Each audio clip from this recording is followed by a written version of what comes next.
Hi everyone and welcome to another video.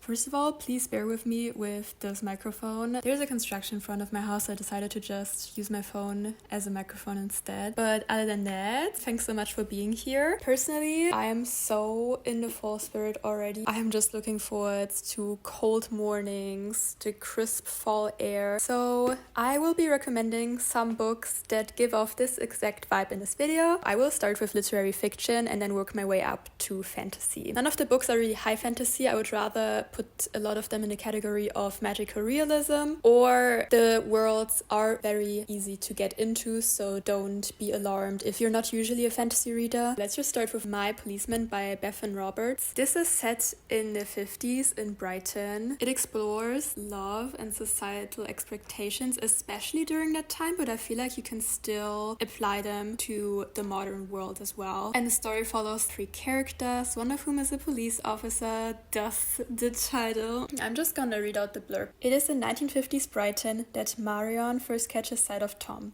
He teaches her to swim in the shadow of the pier and Marion is smitten, determined her love will be enough for them both. A few years later in Brighton Museum, Patrick meets Tom. Patrick is besotted with Tom and opens his eyes to a glamorous, sophisticated new world. Tom is their policeman, and in this age it is safer for him to marry Marion. The two lovers must share him, until one of them breaks and 3 lives are destroyed.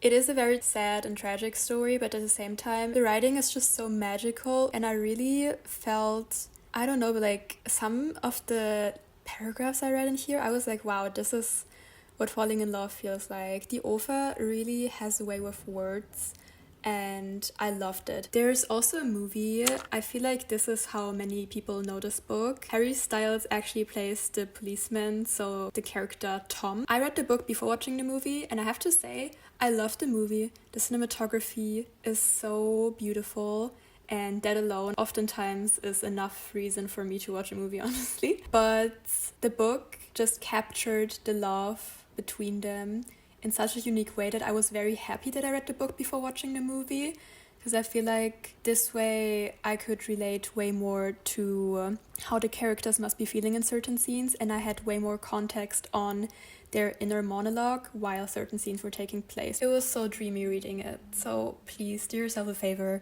and read this piece of literature. The next book I would recommend is If We Are Villains. Before filming this video, when I was recounting my memories of this book, I just remembered how much this broke me. It is honestly my Roman Empire. I think about this on a regular basis and I don't even know where to begin. Let's just start with the premise. This is about a group of theater students in a prestigious art college who are obsessed with Shakespeare. They are very knowledgeable about his works.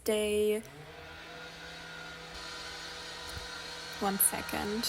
And accordingly, the book does have a lot of Shakespeare references and even entire passages by some of his works. I was a little intimidated when I first heard this because I am no expert at Shakespeare and I feel like you don't have to be. I honestly thought this was a very good part of the book. It really added some dimension. But anyway, we have this group of students. They're still young adults, so we still have like these college party scenes and stuff like that. But there is a turning point in the book where something very dramatic happens, and this is where the book starts to get a lot darker. It also picks up pace from that moment on in the way that there's a lot of suspicion, distrust, and mystery involved. It is tragically romantic, but at the same time, it also feels like reading a mystery novel in a sense. The lines between their performance and real life kind of blur throughout the story, and you can't even really differentiate what is real and what is not. This book has fascinating themes of obsession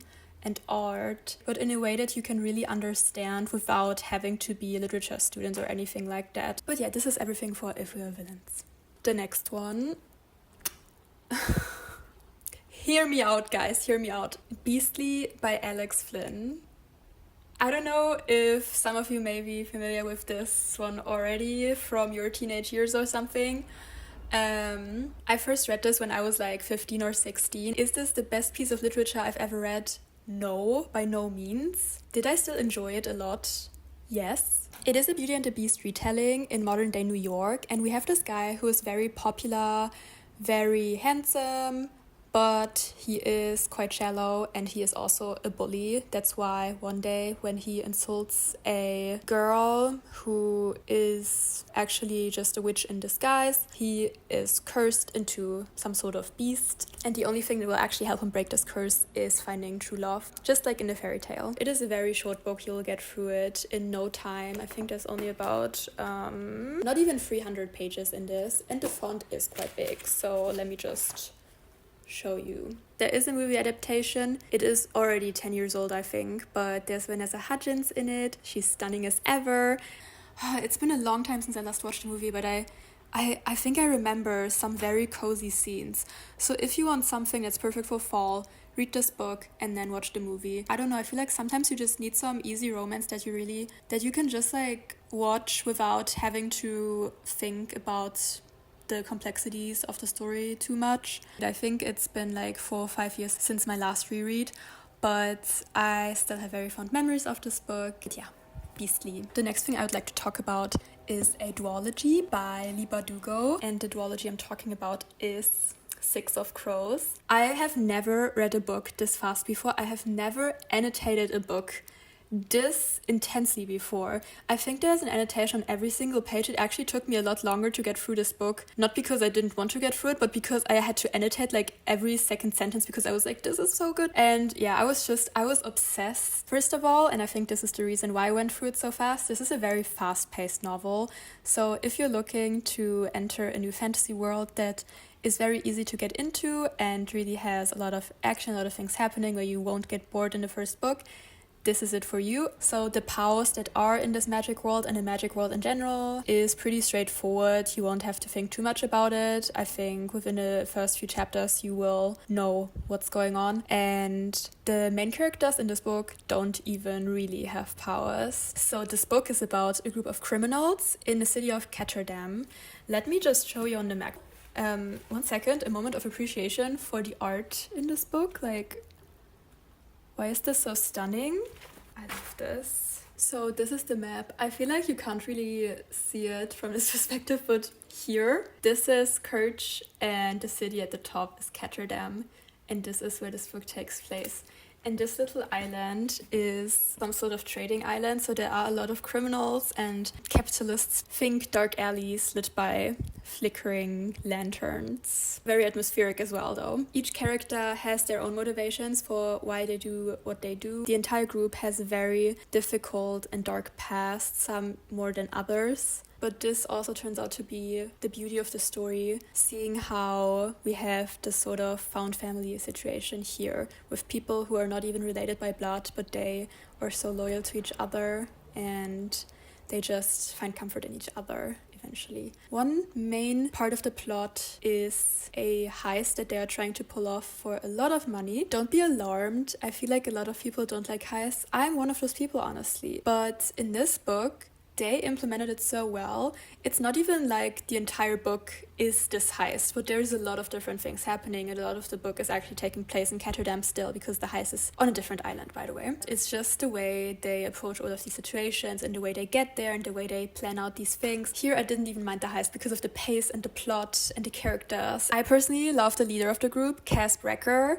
He is such a genius. There have been a lot of situations in this book where I was like, okay, there's no way that they can get out of this one. I'm the type of person who always predicts plot twists in books where other people are like, oh, I didn't see this coming. I'm like, I did see this coming. But in this book, I was literally like, there's no way out of this. How can you possibly solve this? And then Cass comes up with a solution. I'm just like, that's so genius. So now let's talk about romance. There is more than one romance happening in this book, but the main romance, and my favorite one, is the one between Cass and Inesh. From the very first time they are included in this book, you know there's like something between them, but it can just never happen because of both of their traumatic pasts, and especially with Cass, he has a phobia of touching other people. If you can't even touch another person, how do you expect a romance to develop? I was more than content with the crumbs I was given because the tension in this book is immaculate. This is one of those books that has the best tension between two characters who haven't even touched that I have ever read. And if this hasn't convinced you yet, let me read one of the things that he says about her. He didn't deserve peace and he didn't deserve forgiveness. But if he was going to die today, maybe the one thing he'd earned was the memory of her, brighter than anything he would ever have a right to take with him to the other side. Castbreaker, the man that you are. Anyway, Six of Crows, this is a duology, so there are only 2 books, quite easy to get into, 10 out of 10 for recommendation. Sorry if I'm in a slightly different position, my battery ran out, but the next book I want to talk about is The Night Circus by Erin Morgenstern. This is a magical novel about a circus that appears out of nowhere and is only open at night. The circus is known as Le Cirque des Rêves, which basically means Circus of Dreams, and we are following 2 characters, a boy and a girl, who grow up separately and are very brutally trained to become illusionists. They can change reality or go to different places, change the surroundings around them. And as the story continues, the borders between magic and reality even begin to blur. I feel like this is a common theme in here. They are ultimately trained for a final duel, but they don't know that it's this high stakes by the time they meet. I have read this book 3 years ago, and I still remember the details of the plot so vividly. The writing is just so atmospheric and magical. It feels as if you're entering a fairy tale under the stars or something like that, or an old Disney movie. It's just so comforting. And once again, there are a lot of beautiful quotes in here. So one of the quotes is about how magic can be found in our world and how most people just stop noticing. Let me just read that out for you guys. Magic, the man in the grey suit repeats, turning the word into a laugh. This is not magic. This is the way the world is. Only very few people take the time to stop and note it. Look around you, he says, waving a hand at the surrounding tables. Not a one of them even has an inkling of the things that are possible in this world. And what's worse is that none of them would listen if you attempted to enlighten them. They want to believe that magic is nothing but clever deception, because to think it real would keep them up at night, afraid of their own existence. But some people can be enlightened. Another quote is about the power of words in storytelling, so let me read that out for you. There's magic in that. It's in the listener, and for each and every ear it will be different. And it will affect them in ways they can never predict. You may tell a tale that takes up residence in someone's soul, becomes their blood and self and purpose. That tale will move them and drive them, and who knows what they might do because of it, because of your words. That is your role, your gift. This book inspired me to see beyond the things we would call mundane, because many things really aren't as mundane as we think them to be. Anyway, The Night Circus. The last series or book that I would recommend is Harry Potter by J.K. Rowling. I think it's pretty self-explanatory. If you have not yet read Harry Potter, then I would definitely recommend that this season is the time to start. It has literally changed my life. This also has a movie adaptation, so it would make so much sense to just start reading the books as soon as possible and then watch the movie after reading each book. I think that is just such a unique experience. I would definitely recommend doing so if you are new to Harry Potter. One thing I have to say though is that the books do get progressively darker, so if you're only looking for some cozy, comforting vibes, then just read the first 1 or 2 books. And I think that's more than enough for the beginning. If you have already read the entire series and watched the movies, or you just don't have time to read all 7 books, then another thing I would recommend is just picking up your favorite book and just rereading